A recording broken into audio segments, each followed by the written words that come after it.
Je remercie le Seigneur qui m'a fait cette grâce de pouvoir me présenter devant vous ce matin. Et là, pour la toute première fois,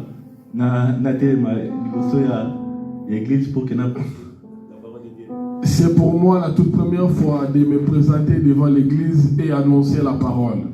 Nous sommes des hommes faibles, mais le Seigneur utilise des hommes faibles pour confondre les hommes forts. Amen.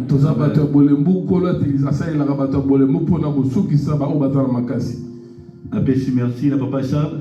Je remercie mon Papa Charles pour la marque qui a confiance. Pour cette marque de confiance. Parce que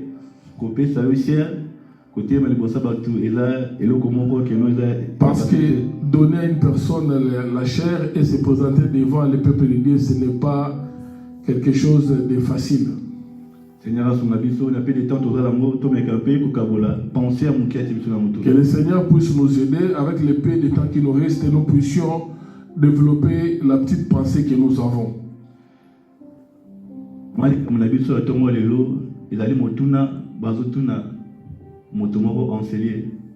De qui es-tu fils? Le thème de ce matin s'intitule De qui es-tu fils? De qui es-tu fils? C'est une question.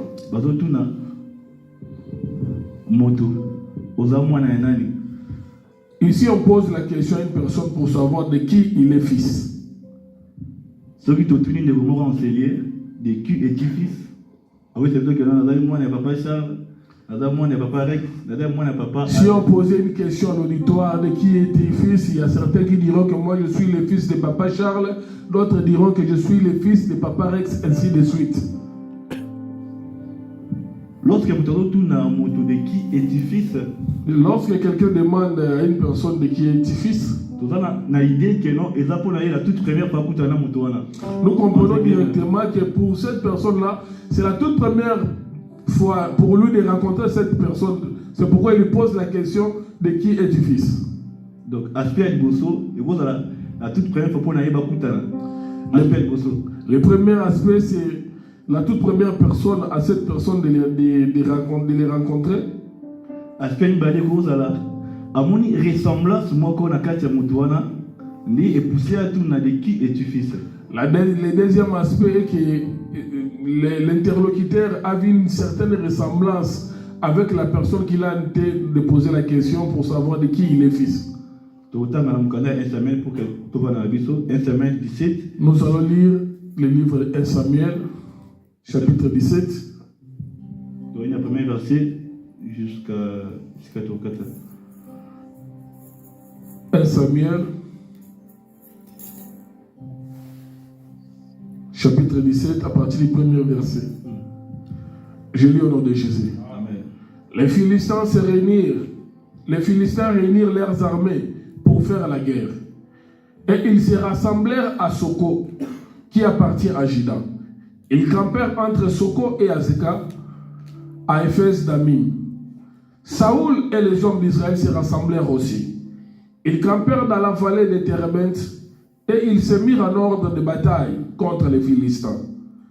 Les Philistins étaient vers la montagne d'un côté et Israël était vers la montagne de l'autre côté. La vallée les séparait. Un homme sortit alors du camp des Philistins et s'avança entre les deux armées. Il se nommait Goliath, il était de Gath et il avait une taille de 6 coudées et un empan. Sur sa tête était un casque de rang et il portait une cuirasse à écailles du poids de 5000 cycles de rang. Il avait aux jambes une armure de rang et un javelot de rang entre les épaules. Le bois de sa lance était comme une ensouple de tisserand et la lance pesait 600 cycles de fer. Celui qui portait son bouclier marchait devant lui. 8. Le Philistin s'arrêta et s'adressa aux troupes d'Israël rangées en bataille. Il leur cria: pourquoi sortez-vous pour vous ranger en bataille? Ne suis-je pas le Philistin? Et n'êtes-vous pas des esclaves de Saoul? Choisissez un homme qui descende contre moi. S'il peut me battre et qu'il me tue, nous vous serons assujettis. Mais si je l'emporte sur lui et que je le tue, vous nous serez assujettis et vous nous servirez. Le Philistin dit encore, je jette en ce jour un défi à l'armée d'Israël. Donnez-moi un homme.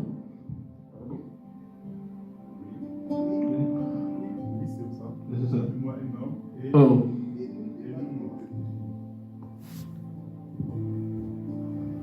Je m'excuse, mon téléphone a bégayé. Donnez-moi un homme et nous nous battrons ensemble. Saoul et tout Israël entendirent ces paroles du Philistin et ils furent effrayés et saisis d'une grande crainte. Or David était fils de cet Ephratien de Bethléem de Juda, nommé Isaïe, qui avait 8 fils et qui du temps de Saoul était vieux avancé en âge. Papa, si vous pouvez continuer, mon téléphone est en train de bégayer.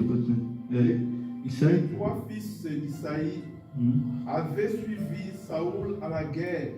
Le premier-né de ces 3 fils qui étaient partis pour la guerre s'appelait Eliab. Le second Abinadab et le troisième Shama. Et David était le plus jeune. Et lorsque les 3 aînés eurent suivi Saoul, et David s'en alla de chez Saoul et revient à Bethléem pour faire paître le brebis de son père. On continue. Les Philistins. Les Philistins s'avançaient matin et soir, et ils se présentaient pendant 40 jours. Isaïe dit à David, son fils, prends pour tes frères et ces épha de grains rôtis et ce 10 pains, et cours du camp vers tes frères. Porte aussi ces 10 fromages au chef de leurs milliers. Tu verras si tes frères se portent bien, et tu m'en donneras des nouvelles sûres. Ils sont avec Saoul et tous les hommes d'Israël et dans la vallée de Térébent et faisant la guerre aux Philistins. David se leva de beau matin, il laissa les brebis à un gardien et prit sa charge et partit. Et comme Isaïe le lui avait ordonné, lorsqu'il arriva au camp, l'aîné était en marche pour se ranger en bataille et pousser des cris de guerre. Israël et le Philistin se formaient en bataille, armée contre armée. David remit les objets qu'il portait entre les mains du gardien des bagages et courut vers les rangs de l'armée. Aussitôt arriva, il demanda à ses frères comment ils se portaient. Tandis qu'il parlait avec eux, et voici le Philistin de Gath, nommé Goliath, s'avança entre les 2 armées hors du rang des Philistins. Il tient le même discours que précédemment, et David l'entendit. À la vue de cet homme, tous ces Israël s'enfuirent devant lui et furent saisis d'une grande crainte. Chacun disait, avez-vous vu s'avancer cet homme? C'est pour jeter en Israël un défi qu'il s'est avancé. Si quelqu'un le tue, le roi le comblera de richesses et il lui donnera sa fille et il affranchira la maison de son père en Israël. David dit aux hommes qui se trouvaient près de lui, que ferait-on à celui qui tuera ces Philistins et qui ôtera l'opprobre de dessus d'Israël? Qui est donc ce Philistin? C'est incirconcis pour insulter l'armée de Dieu vivant. Le peuple, répétant le même chose, lui dit, c'est ainsi que l'on fera à celui qui le tuera. Eliab, son frère aîné, qu'il avait entendu parler à cet homme, fit enflammer de colère contre David. Et il dit, pourquoi es-tu descendu? Et à qui as-tu laissé ce peu de brebis dans le désert? Je connais ton orgueil et la malice de ton cœur. C'est pour voir la bataille que tu as descendu. David répondit, qu'ai-je donc fait? Ne puis-je pas parler ainsi? Et il se détourna de lui pour s'adresser à un autre et fit le même question. Le peuple lui répondit comme première fois. Lorsqu'on y entendit les paroles prononcées par David, et les répéta devant Saoul, et le fit chercher. David dit à Saoul, que personne ne se décourage à cause de ces Philistins. Ton serviteur ira se battre avec lui. Saoul dit à David, tu ne peux pas aller se battre avec ce Philistin, car tu es un enfant, et il est un homme de guerre dès sa jeunesse. David dit à Saoul, ton serviteur faisait paître le brebis de son père, et quand un lion ou un ours venait à enlever un des troupeaux, je courais après lui, je le frappais et j'arrachais la brebis de la gueule. S'il se dressait contre moi, je le saisissais par la gorge, je le frappais et je le tuais. C'est ainsi que ton serviteur a terrassé le lion et l'ours, et il en fera du Philistin. Et c'est circoncis comme de l'un d'eux, car il a insulté l'armée de Dieu vivant. David dit encore, l'Éternel qui m'a délivré de la griffe des lions et de la patte de l'ours, me délivrera aussi de la main de ces Philistins. Et Saoul dit à David, va et que l'Éternel soit avec toi. Saoul fit mettre ses vêtements à David. Il plaça sur sa tête sa casque d'airain et le revêtit d'une cuirasse. David ceignit l'épée de Saoul par-dessus de l'habit et voulut marcher car il n'avait pas encore essayé. Mais il dit à Saoul, je ne puis pas marcher avec cette armure. Je n'y suis pas habitué. Et il s'en débarrassa. Il prit en main son bateau choisi et dans le torrent 5 pierres et polies dans sa poche, puis sa fronde à la main. Et il s'avança contre les Philistins. Le Philistin s'approcha peu à peu de David et l'homme qui portait son bouclier marchait avec lui. Le Philistin regarda et lorsqu'il aperçut David, il le méprisa, ne voyant en lui qu'un enfant blond et d'une belle figure. Le Philistin dit à David, suis-je un chien pour que tu viennes à moi avec des bâtons? Et après l'avoir maudit par ses dieux, il ajouta, viens vers moi et je donnerai ta chair aux oiseaux des ciels et aux bêtes des champs. David dit à Philistin, tu marches contre moi avec l'épée, la lance et le javelin, et moi je marche contre toi au nom de l'Éternel des armées, du Dieu des armées d'Israël que tu as insulté. Aujourd'hui, l'Éternel te livrera entre mes mains, je t'abattrai et je te couperai la tête. Aujourd'hui, je donnerai le cadavre du camp des Philistins aux oiseaux du champ, aux oiseaux du ciel et aux animaux de la terre. Et toute la terre saura qu'Israël a un Dieu. Et toute cette multitude saura que ce n'est ni par l'épée, ni par lance que l'Éternel sauve. Car la victoire appartient à l'Éternel, et il vous livra entre nos mains. Aussitôt que le Philistin se mit en mouvement pour marcher au-devant de David, David courut sur le champ de bataille à la rencontre des Philistins. Il mit la main dans la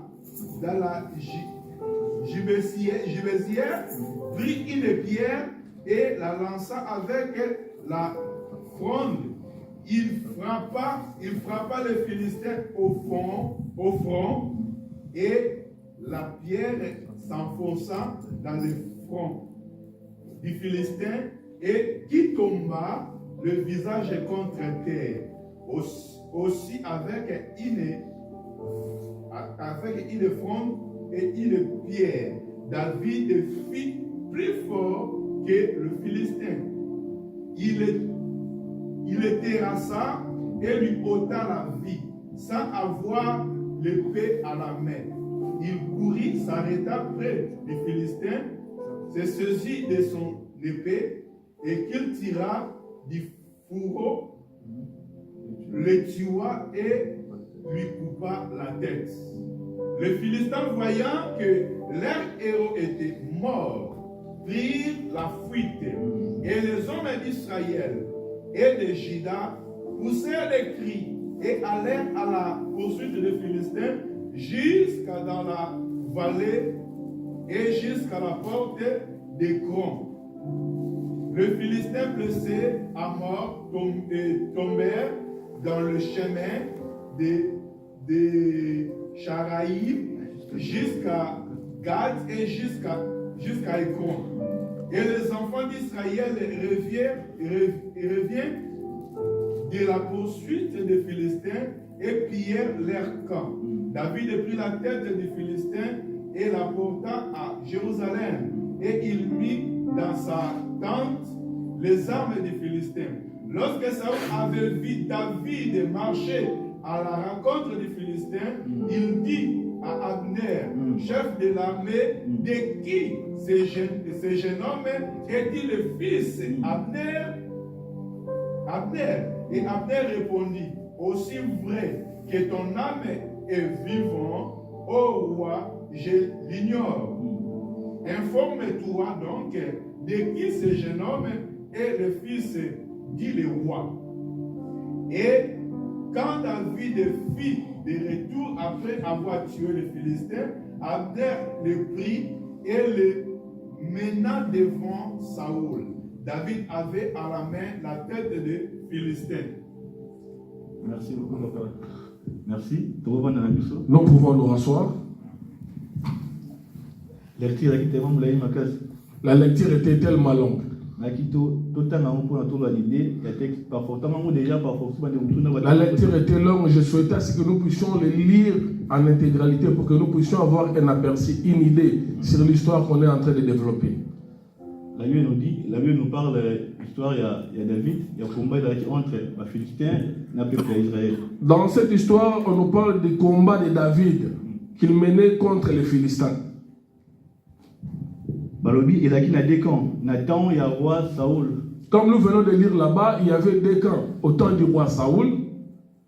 Parce qu'à l'époque, Saoul était le roi en Israël. Parce qu'en ce temps-là, c'était Saoul qui était roi en Israël. C'est un texte où tout le monde peut épingler deux personnes où la Bible nous parle beaucoup plus. Saoul et David.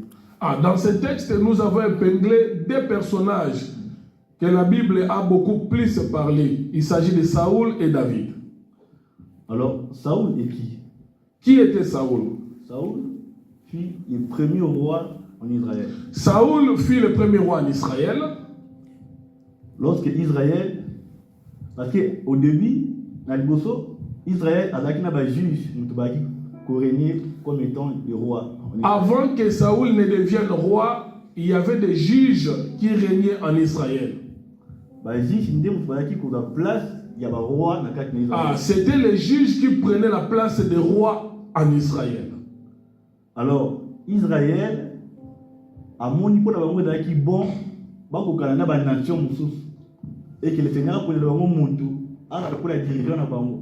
Alors le peuple d'Israël avait jugé bon qu'il puisse être semblable avec d'autres nations qui avaient des rois à leur tête. C'est pourquoi ils avaient réclamé auprès de l'Éternel pour qu'ils puissent également placer un roi à leur tête, à la place des juges. Comme on a le prophète Samuel. Et là, les peuples vont aller voir le prophète Samuel. Ah, le peuple va dire au prophète Samuel que nous voulons ressembler à d'autres nations, c'est-à-dire avoir un roi sur notre tête. Que le Seigneur a placé un roi. Ah, que le Seigneur puisse placer également un roi qui va commencer à nous diriger et nous conduire. Samuel a yoki mawakati na ye total en moté parce que total déjà texte d'aki tellement la makas. Cette demande-là avait attristé Samuel. Nous n'allons pas lire ça parce que déjà la lecture dont nous venons de faire était très longue. Alors le Seigneur a dit Samuel, Israël a rejeté Dengaï. Alors le Seigneur va dire à Samuel, Israël, en faisant cette demande, Israël m'a rejeté moi. Parce qu'à l'époque, c'était le Seigneur qui était roi en Israël. Ah, parce qu'à l'époque, c'est le Seigneur, l'Éternel lui-même qui régnait sur Israël. C'est l'Éternel qui établissait les lois et qui conduisait son peuple. Alors, Israël a trouvé mieux dans la roi. Alors Israël a jugé bon de ne plus être conduit par l'Éternel et qu'on puisse placer un roi. C'est ainsi Saoul a été choisi comme étant premier roi en Israël. Ah, c'est comme ça que Saoul fut choisi comme le premier roi en Israël. Saoul, en hébreu, veut dire désiré. Ah, Saoul en hébreu veut dire en français plutôt, donc veut dire désiré. Donc, le peuple a désiré en fait qu'il y a un roi. Ah, Saoul en hébreu, le nom de Saoul signifie désiré. En d'autres termes, c'est l'homme que le peuple a désiré pour qu'il puisse régner sur eux. La Bible nous dit que non, Saoul était beau de figure. Ah, si nous lisons la Bible nous dit que Saoul était beau de figure. Il n'y avait aucune autre personne qui était beau de figure comme Saoul. Alors, le Seigneur a puni aussi Saoul, a placé comme étant roi. Pourquoi? Parce que le peuple a désiré qui roi pour l'instant. C'est comme ça que le Seigneur, l'Éternel, avait choisi Saoul et l'a placé sur le peuple parce que le peuple avait réclamé qu'il puisse avoir un roi comme d'autres nations. Maintenant, de qui es-tu fils? Saoul a David. Ah, maintenant, notre thème d'aujourd'hui, nous parlons de qui es-tu fils? Cette question-là, c'est Saoul qui l'a posée à David. Toute l'histoire, tout le monde qui non. À l'époque, il y a eu une guerre entre les Philistins ainsi que le peuple d'Israël. D'après l'histoire que nous venons de lire, nous avons remarqué qu'à l'époque, il y avait une guerre, une bataille entre les Philistins et le peuple d'Israël. Alors David, fils d'Isaïe, l'expliqué moi Isaïe, Alakina l'omesanu habitude de reconnaître Karabilo qui pas grand frère de Alakina champ de bataille. Alors David, qui était fils d'Isaïe, avait l'habitude d'apporter de la nourriture à ses frères qui étaient dans les champs de bataille. Comme d'habitude, papa n'a Isaïe a tenu aussi également, c'est que nous comme à l'accoutumée, son père Isaïe va lui remettre de la nourriture pour qu'il puisse aller les donner à ses frères qui étaient dans les champs de bataille. Et oui, aussi étant de santé dans et pour pouvoir également s'acquérir de leur état de santé. Alors David a commis. C'est comme ça que David va arriver dans les champs de bataille. À chaque champ de bataille, à remettre le qui en fait à remettre. Et David va remettre la nourriture qu'il avait apportée. Il avait remis auprès de ses frères. C'est ainsi Ayoki, Philistin, qu'on a comme Goliath, a insulté l'armée d'Israël. Et une fois arrivé là-bas, il a entendu un Philistin qui était là en train d'insulter l'armée d'Israël.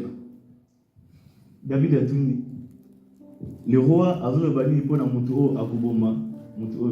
et David va poser la question pour savoir que dit le roi sur la personne qui va faire tomber ces Philistins qui est en train d'insulter le peuple d'Israël. Va expliquer le lingue, la Bible nous dit que le roi a bouton d'Israël na Bomengo. On lui a dit tout ce qui était prévu à la personne qui devrait faire tomber ces Philistins, ces guerriers qui s'étaient présentés. C'est ainsi David alors qui conviction et repousse à la devant Saoul pour qu'il ait affronter Goliath. Ah, c'est à partir de là que David a eu cette conviction, cette initiative-là, de s'avancer auprès de Goliath pour le combattre. Alors lorsque David a repoussé à la devant, il y a Saoul. Quand David a s'avancé devant Saoul, Goliath, quand David s'est avancé devant Saoul, le roi Saoul,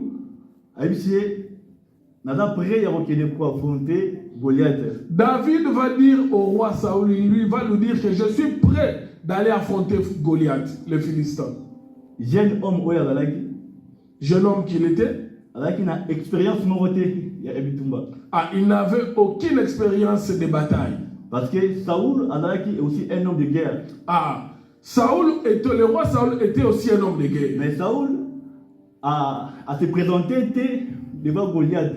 Était un homme de guerre, Saoul n'a pas osé se présenter devant cet homme qu'on appelait Goliath. Mais David, un jeune homme, pour qu'il se présenter devant Goliath, à affronter Goliath. Mais David, un jeune homme inexpérimenté, va quand même se présenter devant Saoul pour demander la permission pour pouvoir se présenter devant Goliath. Je vois qu'il y a une définition du mot David. Comment il y a David? David veut dire quoi en réalité? David veut dire bien-aimé. Le nom de David aussi a une signification. David signifie bien-aimé. Un bien-aimé. Un bien-aimé. En langue hébraïque. Alors, lorsque David a eu pour qu'il y ait Saoul, quand David est arrivé pour échanger avec le roi Saoul, mais il est étonné. Saoul a tenu qui était de qui es-tu fils dans ce moment-là? Quand David s'était présenté, Saoul ne lui avait pas encore posé la question de savoir de qui il était fils à ce moment-là. Alors que pour la toute première fois, David a écouté Saoul. Or, c'était la toute première fois pour David de rencontrer Saoul.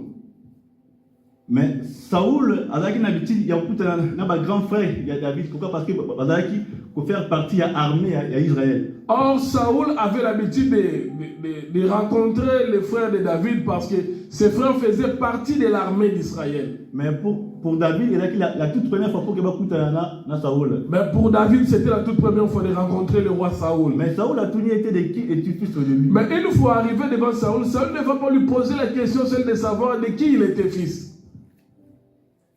Alors, Saoul, Barcelona, David, avec qui expliquer David grandeur, il y a des situations devant lui. Saoul a aussi essayé d'expliquer à David la grandeur de la situation qui se présentait devant eux. Mais David lui dit que non, je suis prêt à aller affronter Goliath. Mais malgré l'explication, David répond à Saoul lui disant qu'il était prêt à aller combattre ces guerriers-là qu'on appelait Goliath. Alors, Saoul a vu armure naïe. Le roi Saoul va prendre son armure. Appelle-t-il David comme étant équipement de bataille pour qu'il ait un amour. Il va prendre son armure et il va le donner à David comme un équipement de bataille pour qu'il puisse aller combattre. La Bible me dit que non, David vit qu'il a coutume n'a été équipé dans l'armure ou et la Bible dit que David n'était pas habitué à porter les armures. Mais Namituni, comment expliquer au message dans Nabitumbate où il peut affronter un homme de guerre, un homme vaillant? Parce que la Bible dit que non, Goliath a tellement géant, a grande détail, mais un homme de guerre depuis sa naissance. Je me pose la question, comment toi David, qui est inexpérimenté, tu cherches à aller affronter un homme qu'on appelait un vaillant, un héros, un homme de guerre. On te donne l'armure et tu refuses de la porter. Ouais.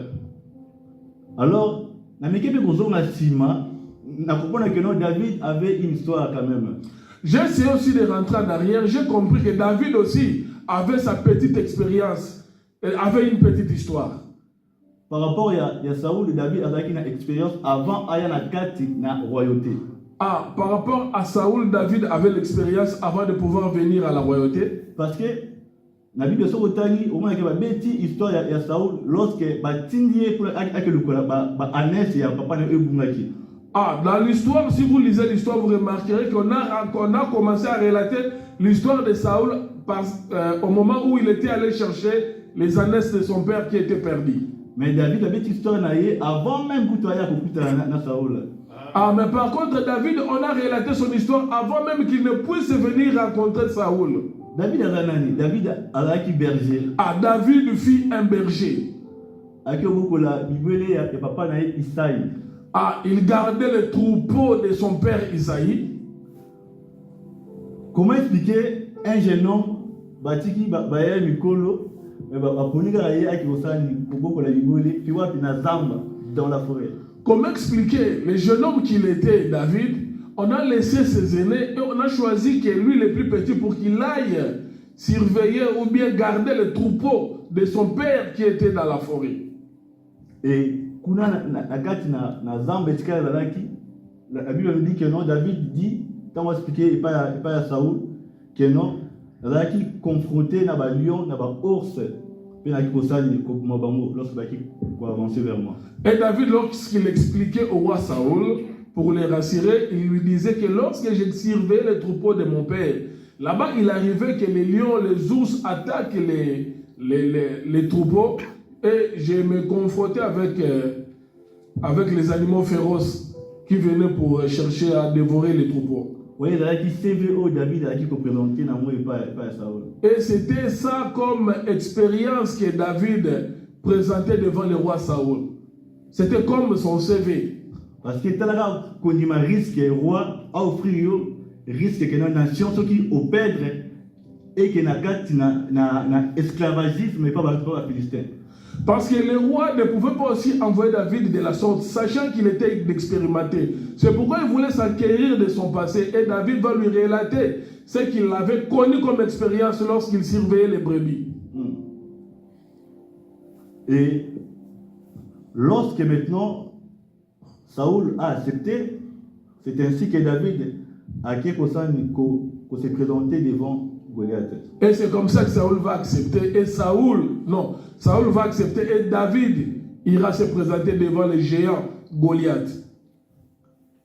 Et lorsque Goliath a moni David, quand Goliath va voir David se présenter devant lui, a méprisé d'abord David. Le Goliath va commencer d'abord par le mépriser, le minimiser. Parce qu'à mon avis, un jeune homme très beau, petit moukia devant lui.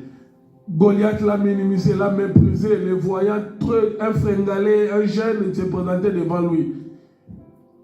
Et David a qui se présentait, non pas parce que pour avoir intérêt, le roi Saoul a attaqué en offre, mais David s'est présenté d'abord, premièrement, pour le nom de l'Éternel. Amen. David ne se présentait pas d'abord à cause des offres que le roi avait promis de donner à la personne qui allait battre le géant David, Goliath. Mais il se présentait d'abord au nom de l'Éternel des armées. Et David lui dit que non, vous allez se présenter devant moi, n'a pas javelot, n'a pas épée, maintenant vous allez se présenter devant toi au nom de l'Éternel Israël que toi. David va faire cette déclaration au géant Goliath. Tu te présentes devant moi avec des javelots, des lances, des épées. Mais moi, David, je me présente devant toi avec le nom de l'Éternel des armées. Et c'est ainsi que David a sali abomaki aux Goliath. Et c'est comme ça que David avait pris le dessus et avait tué le géant Goliath. Et lorsque David allait s'avancer vers Goliath, lorsque David, quand il y avait le combat, lorsque David s'avançait pour combattre Goliath, c'est ainsi que Saoul a retourné Abner, de qui ce jeune homme est-il fils? Lorsque David a vaincu Goliath, c'est alors que maintenant Saoul va poser la question pour savoir. Lorsque David allait pour s'avancer.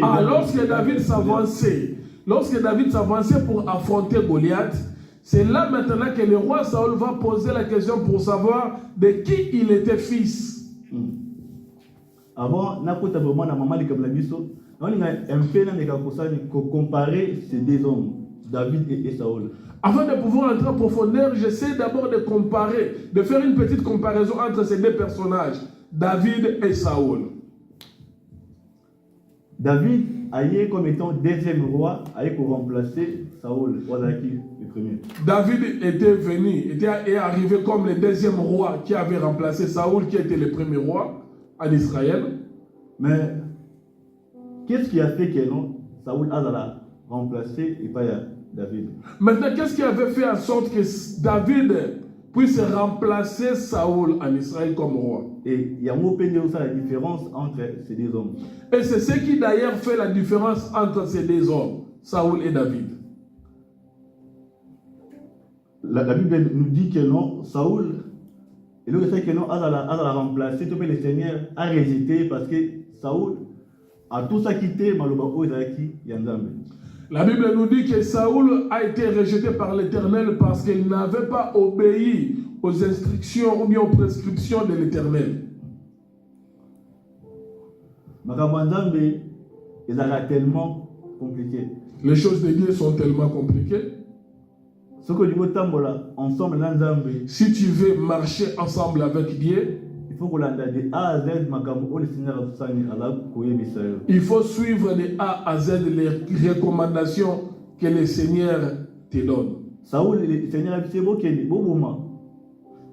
bon épargner à tes noms. Le Seigneur a dit ici, a pété message, qui est des moments que épargner à tes noms, mais il a épargné à tes part. Il y avait une guerre où l'Éternel avait instruit à Saül, lorsque vous irez dans cette bataille-là, n'épargnez rien, même les bétails.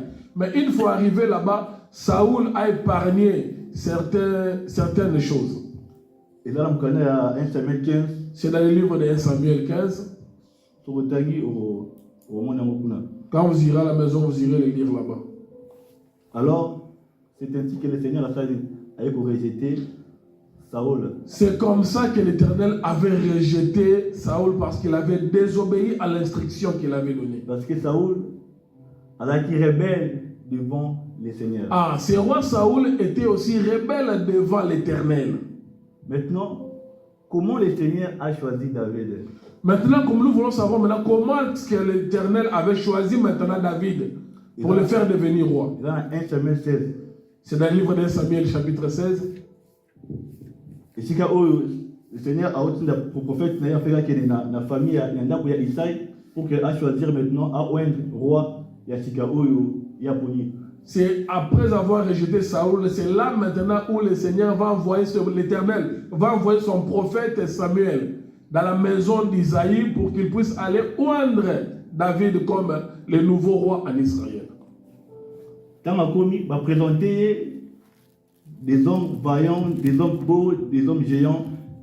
Quand le prophète Samuel va arriver, va se présenter dans la maison d'Isaïe, on va présenter les fils d'Isaïe, qui étaient géants, qui étaient beaux, qui avaient un grand gabarit. Et lorsque le prophète a monument de Bossabi, certainement, c'est lui loin de l'Éternel. Quand le prophète Samuel, l'envoyé de l'Éternel, va voir le premier enfant, l'aîné, et lancé géant, il s'est dit en lui-même que ça doit certainement être celui-ci que l'Éternel a choisi. Alors, le Seigneur lui dit que non, l'homme regarde ce qu'il frappe aux yeux, mais moi je regarde. Mais l'Éternel va répondre au prophète Samuel que l'homme regarde ce qui frappe aux yeux, mais moi l'Éternel je regarde le cœur. Amen. Israël avait choisi Saül, pourquoi? Parce que Saül était beau de figure. Ah, l'année de même que Israël avait choisi Saül parce que Saül était beau de figure et il lancé. Donc Saül a qui choix il y a peuple, mais David était le choix de Dieu. Ah, Saül était le choix du peuple, mais par contre David était le choix de Dieu. Alors, quand on va présenter, alors le Seigneur lui dit que non, mon côté. Lorsque le prophète va se présenter dans la maison d'Isaïe, lorsqu'on va appeler tous les enfants, l'Éternel va dire au prophète Samuel, parmi tous les enfants qu'on a présentés là, je n'ai choisi aucun d'entre eux qui devra succéder à Saül. C'est ainsi le prophète c'est ainsi que le prophète Samuel va poser la question à Isaïe. C'est tout ce que tu as comme enfant. Parce que l'Éternel n'a choisi aucun. C'est ainsi que non. Et dans la forêt. C'est alors qu'Isaïe va répondre au prophète, il y a aussi un enfant, mais qui ne se retrouve pas ici. Il se retrouve, il est présentement dans la forêt, en train de paître les brebis. Alors le prophète MC Ayanaï. C'est là maintenant que le prophète va le faire appeler. Et quand David va se présenter. Quand David va se présenter dans la maison devant le prophète. Ah, c'est là maintenant que l'Éternel va dire au prophète, c'est celui-ci que moi j'ai choisi. Amen. Maintenant, de qui es-tu fils? Maintenant, de qui es-tu fils dont nous parlons ce matin? Exactement que non, fils. Pourquoi David a dit fils d'Isaïe? Non. Ce n'est pas parce que David était le fils d'Isaïe. Non, ne parle pas de ça. De qui es-tu fils? C'est la question que le Seigneur a posée à notre conseiller. Ah, c'est de qui es-tu fils dont nous parlons ici? C'est la question que le Seigneur est en train de poser à une personne ici dans cette salle. De qui es-tu fils? Le Seigneur te pose la question ce matin, de qui es-tu fils? Le Seigneur te pose la question ce matin de savoir de qui es-tu fils, de qui es-tu fille. Amen. Là maintenant nous voulons développer ce que nous avions dit comme thème, de qui es-tu fils. C'est le thème que nous développons ce matin. Saoul, roi en Israël, qui désirait pas le peuple d'Israël. Nous avions vu que Saoul, qui était roi d'Israël, mais il était le choix du peuple, il était désiré du peuple. Et au finish, qui rebelle devant Dieu. Mais au finish, il fut rebelle, il s'est rebellé contre Dieu. Ce qu'on a dit, qu'on s'est posé des questions. Saoul, le souverain qui rebelle devant Dieu, alors il qui fils de qui? Ah, là maintenant je me pose des questions. Si Saoul était rebelle, il s'est rebellé devant Dieu, alors je me pose des questions de savoir de qui était-il le fils? Alors, voilà ce que nous avons introduction à Bisso. Ah, c'est là où maintenant ça va nous ramener dans notre introduction. La Bible nous dit que non, le diable a été précipité sur la terre. Pourquoi? Parce qu'il y a qui rebelle. La Bible nous dit, à l'origine, le diable a été précipité sur la terre parce que le diable aussi était rebelle dans les cieux. Auparavant, le diable était ange auprès du Seigneur. Ah, auparavant, le diable, Satan, était l'ange auprès de l'Éternel. Dans l'histoire, tout le monde a décidé le diable. Non, le diable est beau, tellement attirant. Donc, parfois, au monde, au cas que comme ça, ange de lumière, non, ange de lumière, ange de ténèbres. Également aussi avec Saoul. Saoul était beau de figure, mais son cœur n'était pas du tout attaché à Dieu. Donc c'est comme aujourd'hui, ce n'est pas comme aujourd'hui on représente le diable à la télé, lorsqu'on parle du diable, on voit les cornes, la queue. Non, le diable ne se présente pas comme ça. Avant, il était l'ange de lumière. Donc il était beau en apparence. Comme Saoul également, était beau en apparence aussi. Le diable, l'ange de lumière, auprès du Seigneur. Le diable était l'ange de lumière et il était auprès de Dieu. Ayebaki, comment Makamuna Kolo est fonctionnant? Ayebaki, ma règle, où il y a le Seigneur. Ah, le diable Satan était, quand il était encore un ange auprès de Dieu, il savait comment est-ce que les choses fonctionnaient et il connaissait les règles du ciel. Alors, la Bible nous dit que non, il est arrivé un jour à envier le trône d'Azambé. Et la Bible nous dit qu'il est arrivé un jour où le diable a envié le trône de Dieu. Alors, à se rebeller contre Dieu. C'est là maintenant où le diable va se rebeller contre Dieu. Saoul aussi, le Seigneur lui a dit, va, il en est de même avec ce roi Saoul. Le Seigneur va lui dire, va là-bas dans la bataille, tu vas tuer tout ce que tu vas trouver là-bas et n'épargne rien. Alors, qui n'a débit que non, il faut poser la question de qui est fils de cause parfois.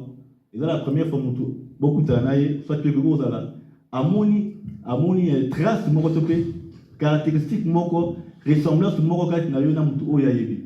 Au tout début, nous avions dit cette question que nous posons de qui est-il fils.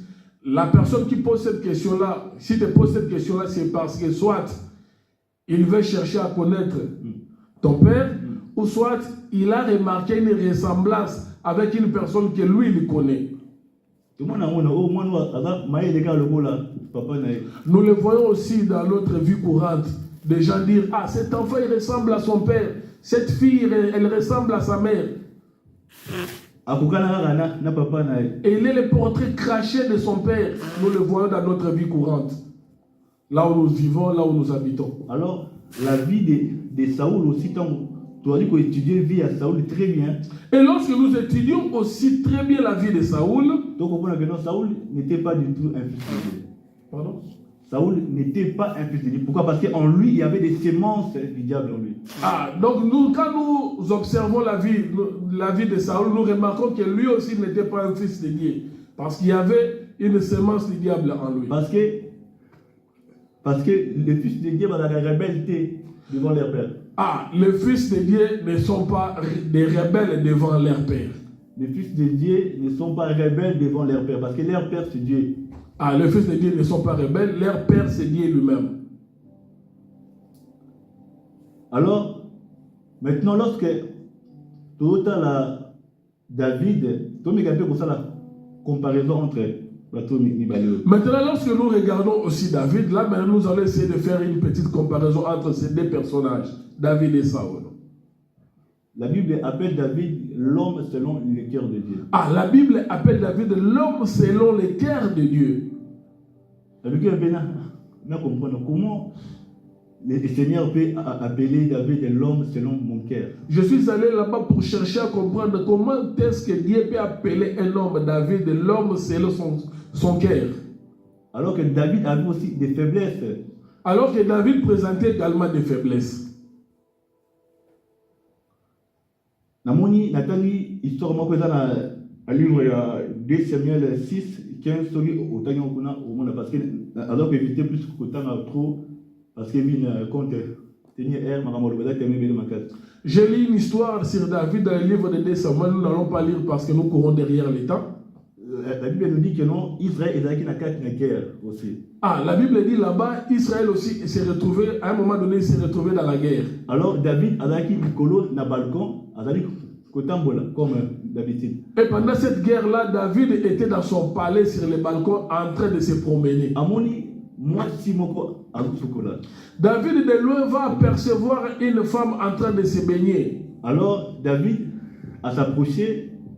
Et pas à moi si on a fait, et David va approcher cette femme-là, va faire des combines pour approcher cette femme-là et sortir avec elle. Alors, moi si on a déjà occupé, moi si il y a soldat. Or, cette femme-là était occupée, c'était une femme mariée, c'était la femme de l'un de ses soldats. Alors, après avoir commis manaïe, cette femme a tombé enceinte. Après être sorti avec cette femme-là, la femme va tomber enceinte. Et David a looké par tous les moyens à couvrir mon métier. Et David avait cherché par tous les moyens à couvrir cela, mais ça n'avait pas marché. Et à ça, il est que non, soldat wana, il bosse au front avec non à Koufa. Et il va écrire une lettre pour qu'on puisse placer les maris de cette femme-là au devant du front pour qu'ils puissent mourir. Mais à commettre crime, comment le Seigneur a bien toujours l'homme selon mon cœur. Et là, à partir de là, je me pose cette question. Comment l'homme qui est arrivé à commettre un tel crime, l'Éternel continue toujours de l'appeler l'homme selon son cœur. Alors le Seigneur envoya un prophète vers David. L'Éternel va envoyer un prophète vers David. Imagine un peu aux rois, donc pouvoir armer les gens sous ordre naïo. Le prophète a dit que non, parce que au sali acte aussi moi si oyo alaki a yoté. Alors boy et c'est comme là. Ce prophète là va se présenter devant David, va lui dire puisque tu avais pris la femme qui ne t'appartenait pas, regarde les fléaux qui vont s'abattre sur toi. Mais Nathalie, réaction de David et si étonné le Seigneur avait raison, il y a l'homme selon mon cœur. Et lorsque l'Éternel, disons, l'envoyé de l'Éternel a fait les déclarations de fléaux qui allaient tomber sur David à cause de l'acte qu'il avait commis, j'ai observé, j'ai regardé, comment? Et si on a montré que non, le Seigneur avait raison d'appeler David l'homme. C'est là où maintenant j'avais compris pourquoi le Seigneur, l'Éternel, a dit appeler David l'homme selon son cœur. Parce que David n'a pas réagi comme étant un fils rebelle devant Dieu. David n'avait pas réagi comme un fils rebelle à l'annonce de cette mauvaise nouvelle. Parce que alors que c'est la possibilité il y a aucun prophète comme étant Jean-Baptiste. Ok. Donc David avait aussi cette possibilité parce qu'il était le chef de l'armée. L'armée était sous sa domination. Il allait aussi faire arrêter le prophète qui lui a apporté cette mauvaise nouvelle venant de l'Éternel. Il pouvait aussi dire au prophète, puisque tu m'annonces cette mauvaise nouvelle, tu ne sortiras pas du royaume, je vais te faire mourir. Mais il ne l'a pas fait. David a simulé, David a simulé devant le Seigneur. David, après avoir entendu l'ainsi dit l'Éternel que lui avait apporté le prophète, la Bible dit David s'est humilié, il s'est rabaissé devant l'Éternel. Lorsque tu as la vie à David, tu dois comprendre que non, David avait l'humilité en lui. Quand nous regardons la vie, nous observons la vie de David, la première des choses, nous comprenons que David avait de l'humilité. Peu importe, avant Topé, pendant la royauté, David n'avait pas du tout changé. Amen. David n'avait pas du tout changé. Que ce soit avant ou bien après la royauté, il est resté le même devant Dieu. Lorsque l'arche, ils ont côté, la Bible nous dit que David dansait jusqu'au point un roi avec quand même Je me rappelle lorsque on ramenait l'arche d'Israël, quand l'arche entrait, l'arche de Dieu entrait en Israël, David dansait jusqu'à se dévêtir, enlever ses vêtements alors qu'il était roi. Même sa femme lui a dit comment suite à cela, même sa femme était étonnée, se disant en elle-même comment un roi peut commencer à danser devant l'Éternel jusqu'à se dévêtir alors qu'il est roi. Alors, qui est maintenant un fils de Dieu? Là maintenant, ça nous ramène à notre question où on se posait maintenant, à notre question où on se posait la question, celle de savoir qui est maintenant fils ou fille de Dieu. Qui est un fils ou bien une fille de Dieu? Romains chapitre 8. Nous allons lire le livre de Romains. Romains chapitre 8. 5 jusqu'au 9e. Romains chapitre 8 verset 5. Romains chapitre 8 verset 5 à 9. C'est ça. Oui. Je lis au nom de Jésus. C'est en effet qui vivent selon la chair s'affectionnent aux choses de la chair. Tandis que ceux qui vivent selon l'esprit s'affectionnent aux choses de l'esprit. Et l'affection de la chair, c'est la mort. Tandis que l'affection de l'esprit, c'est la vie et la paix. Car l'affection de la chair est inimitié contre Dieu. Parce qu'elle ne se soumet pas à la loi de Dieu. Et qu'elle ne le peut même pas. Or, ceux qui vivent selon la chair ne sauraient plaire à Dieu. Romains 9. Pour vous, vous ne vivez pas selon la chair, mais selon l'esprit. Si du moins l'esprit de Dieu habite en vous. Si quelqu'un n'a pas l'esprit de Christ, il ne lui appartient pas. C'est bon, pourtant Jean 8, pardon, moi rapide. Jean 8, 42. Jean, nous sortons là-bas, nous lisons le livre de Jean. Jean chapitre 8, verset 42. Nous lisons au nom de Jésus. Jésus leur dit, si Dieu était votre Père, vous m'aimeriez. Car c'est de Dieu que je suis sorti et que je viens. Je ne suis pas venu de moi-même, mais c'est lui qui m'a envoyé. J'ai dit ça? Oui. Jean chapitre 8, non. 42. Oui, 42. Encore, tu continues, pardon. Nous continuons, 43. Pourquoi ne comprenez-vous pas mon langage? Parce que vous ne pouvez écouter ma parole. 4. 44. Vous avez pour père le diable. Et vous voulez accomplir les désirs de votre père. Il a été meurtrier dès le commencement et il ne se tient pas dans la vérité. Parce qu'il n'y a pas de vérité en lui. Lorsqu'il profère les mensonges, il parle de son propre fond, car il est menteur et le père du mensonge. D'accord.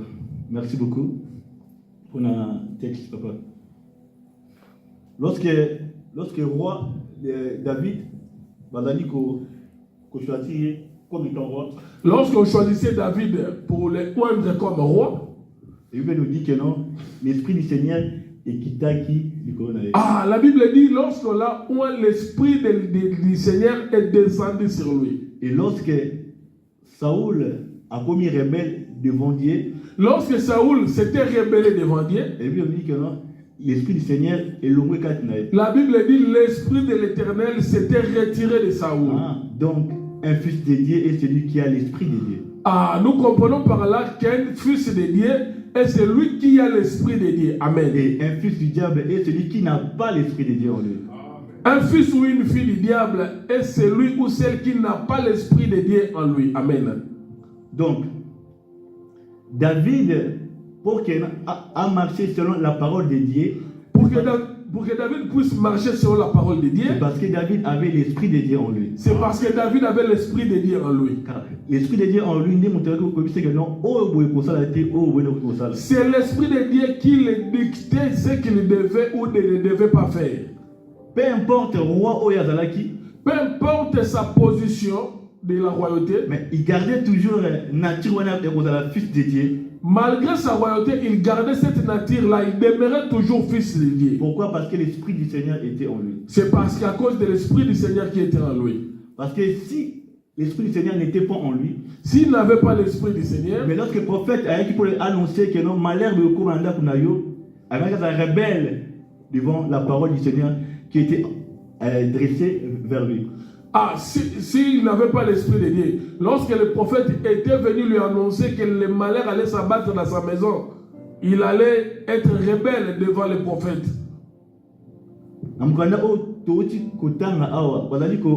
Expliquer Christ à vous comprenez un message pourquoi? Parce que l'esprit du Seigneur n'est pas en vous.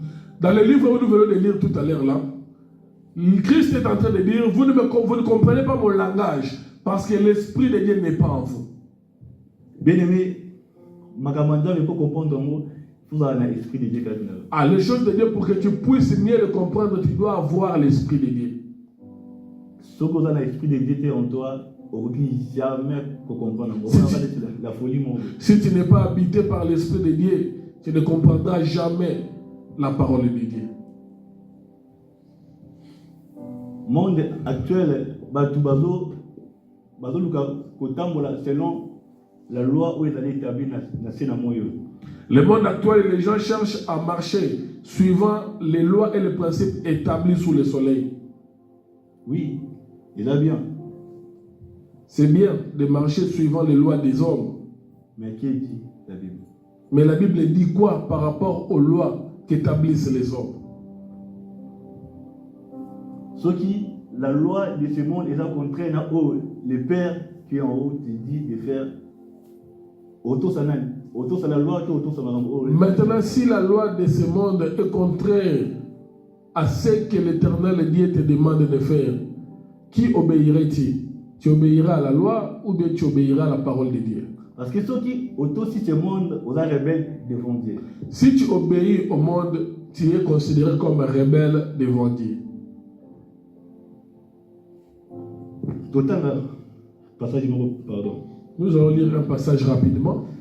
Moi rapide pour que l'autre touche la chose.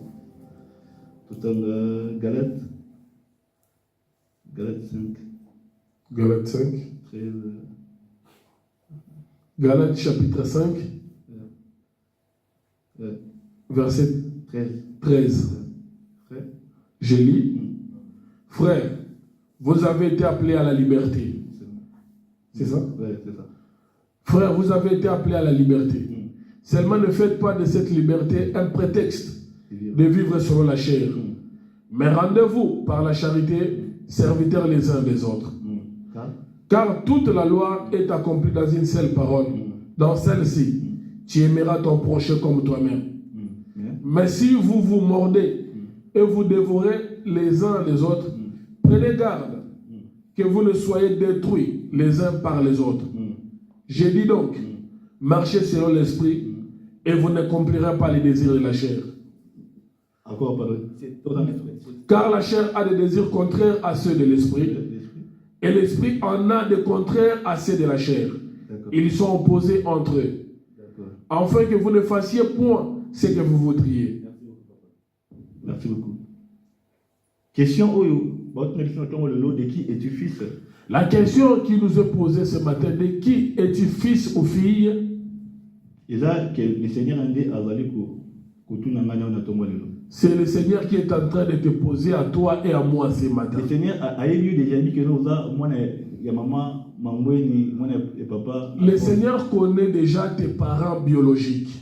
Mais de qui es-tu fils? Pourquoi? Parce que à la allusion, il y a comportement et puis il y a marche. Mais il te pose la question pour savoir de qui es-tu fils ou fille. C'est parce qu'il fait allusion à ton comportement et à ta marche, à ta conduite. Parce qu'un fils de Dieu marche selon la volonté du Seigneur. Ah, un fils de Dieu marche selon la volonté de Dieu. Et lorsque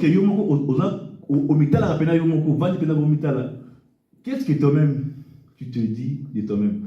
Et lorsque toi-même tu t'observes, qu'est-ce que tu te dis de toi-même quand tu t'observes, toi, ta conduite, ton comportement, ta marche, ta façon de vivre? Qu'est-ce que tu te dis de toi-même? Lorsque on a dit que la montée manayo, de qui es-tu fils? Quand tu sors de ton propre cœur à toi, que dis-tu? De qui es-tu fils ou fille? Comportement, topé, monté maya Saoul et ça que non, tu comprends que Saoul était rebelle devant Dieu, avec fils de Dieu. C'est suite au comportement de Saoul, sa conduite, qui nous a poussé à comprendre que Saoul n'était pas le fils de Dieu. Et parce qu'il était rebelle à la parole de Dieu. Et la marche de David, c'est ça qui nous tout compris que David était. Et de l'autre côté aussi, nous avons lu David. Nous avons compris que David était appelé fils. Il était reconnu comme un fils de Dieu. C'est par rapport à sa conduite, sa position, par rapport à la parole de Dieu. Galates 5 Ototangi. Le livre de Galates où nous venons de lire, le livre de Galates nous dit ceci. 5. Le livre de nos frères, vous avez été appelés à la liberté. Oui, à la liberté. Nous soulignons le mot liberté. Vous avez été appelés à la liberté. Oui, devise aussi à la France égalité, liberté, égalité et fraternité, non? Oui, la devise de la France aussi, c'est la liberté, égalité, la fraternité. Tout le monde est libre de faire tout ce qu'il veut. Tout le monde est libre de faire ce qu'il veut, oui. Ouais. Car à ceux qui ont été déroutés dans la loi. Ah, si seulement tu n'enfreins pas les lois. Tu es libre de faire tout ce que tu veux.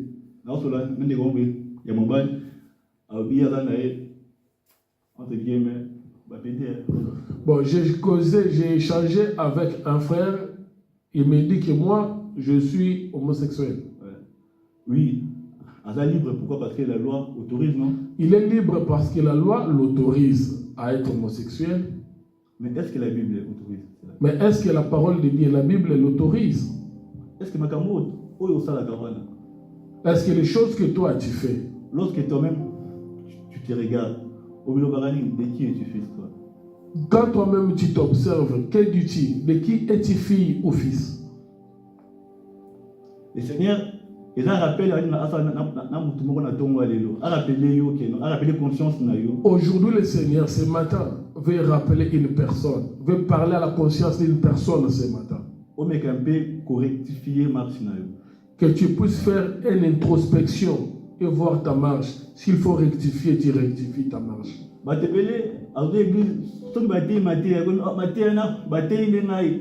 Saoul.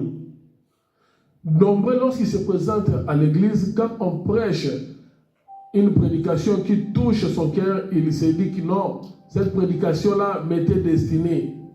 Là, il est considéré comme Saoul. Si on ne te prêche pas, qui veux-tu qu'on puisse prêcher? Les arbres. David, Bayaki, annoncer pas naïe, face à face. et pas prophète. Mais il n'a pas été rebelle, ils vont dire. David, quand le prophète s'était présenté devant lui pour lui annoncer les malheurs qui allaient s'abattre, David ne s'était pas rebellé à la parole de l'Éternel. De qui es-tu fils? De qui es-tu fils et fille? Vous avez la rebelle parfois. N'es-tu pas rebelle à la parole de Dieu des fois? Lorsque tu as la marche, quand tu regardes ta marche à toi-même, que dis-tu? Imagine quelle est l'image que tu projettes dans la société?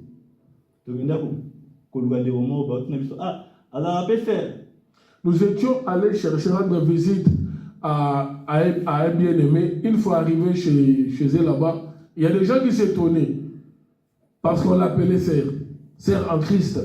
Nous ne savions pas qu'elle était une sœur en Christ. Donc les gens ne savaient même pas que cette personne-là était chrétienne par rapport à sa conduite.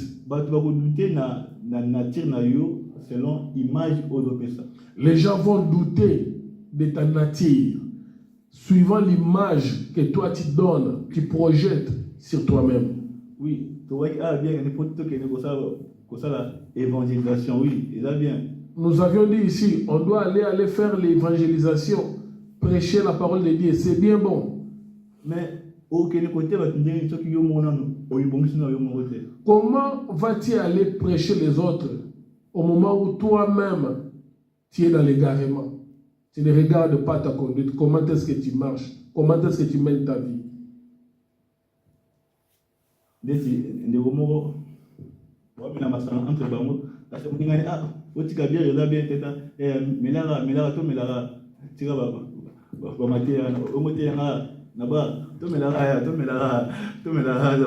me rappelle d'une histoire, je prêchais à un frère qui était alcoolique, je l'ai supplié de pouvoir arrêter de prendre l'alcool. Il dit non, continuons, buvons, faisons tout ce qui se rapporte à l'alcool, buvons. Donc arrête avec les prédications, arrête avec tes exhortations, laisse-moi boire. Donc, avant que prêcher pour ça l'évangélisation, c'est d'abord préparer. Avant de pouvoir de parler de Jésus à l'autre, tu dois commencer d'abord par te regarder toi-même. Commence d'abord par observer, à ranger ta conduite, ta marche. Ceux qui aussi marchent au monde le Saint-Esprit de Dieu, si tu encadres ta conduite, ta marche, tu verras que le Saint-Esprit viendra habiter en toi. Parce que pour devenir un fils de Dieu, donc, il faut avoir d'abord l'Esprit de Dieu en toi. Pour recevoir maintenant l'Esprit de Dieu en toi, c'est moi ça naître de nouveau. Pour devenir un fils de Dieu, il faut avoir l'Esprit de Dieu. Et pour avoir l'Esprit de Dieu, il faut naître de nouveau. Donc il faut d'abord préparer ton cœur. Tu dois commencer par préparer ton cœur qui est ta maison. Parce que non. Dieu n'habite pas dans une maison qui est désordonnée, non, qui est sale. Non. Il ne viendra pas habiter. Si tu ne commences pas par rendre propre ton cœur, apprêter ton cœur. C'est ainsi que non, l'Esprit du Seigneur maintenant c'est comme ça que le Saint-Esprit viendra habiter en toi. Oui, nous voulons et que nous tout conquérir Vélia de Saint-Nazaire. Nous voulons prêcher la parole et conquérir la ville de Saint-Nazaire. Mais nabanani. Avec qui? Avec quel genre de personnes allons-nous les faire? Es-tu fils de Dieu? Es-tu fils ou fille de Dieu?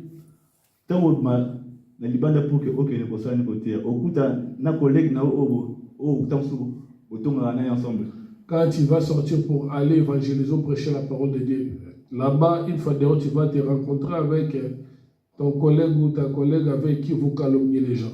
Alors, tu n'auras pas le courage de l'aborder ni de lui parler de Christ. Pourquoi? Parce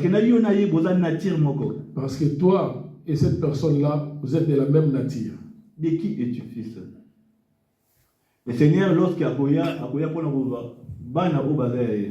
le Seigneur, lorsqu'il viendra récupérer ses enfants. Le Seigneur a qui justement pour rectifie ta marche. Ce matin, le Seigneur venait juste pour dire à quelqu'un de rectifier sa marche. Donc, analyse surtout on a salué. Là, on a posé question de qui est fils pour rectifier un peu ta marche. Toutes ces analyses, les acrobaties que je fais, c'est juste pour aboutir à la question, celle de savoir de qui est-il fils ou fille. Tout est permis, mais tout n'est pas utile. Amen. Oui. Un jour ou l'autre, Ah, tout passera sur le soleil. Tout va passer. Tout le temps et prier pendant 2 minutes seulement. Nous voulons prier. Je veux que nous puissions avoir un temps pour pouvoir prier. Ça va être examen de conscience. Incline ta tête, fais un examen de conscience sur ta vie, ta marche, ta conduite, ton comportement à toi. Qu'est-ce que les gens disent de toi? De qui es-tu fils? De qui es-tu fils ou de qui es-tu fille? De qui es-tu fils, de qui es-tu fille? Lorsque les hommes de ce monde te regardent, quelle image donnes-tu? Nous voulons prier à Dieu. Nous voulons dire à Dieu, Seigneur, notre marche est tellement bien. Nous voulons dire à Dieu, Seigneur, notre marche n'était pas agréable devant toi. Alors, nous voulons ce matin se présenter devant toi, non pas comme Saül, mais comme David. Amen.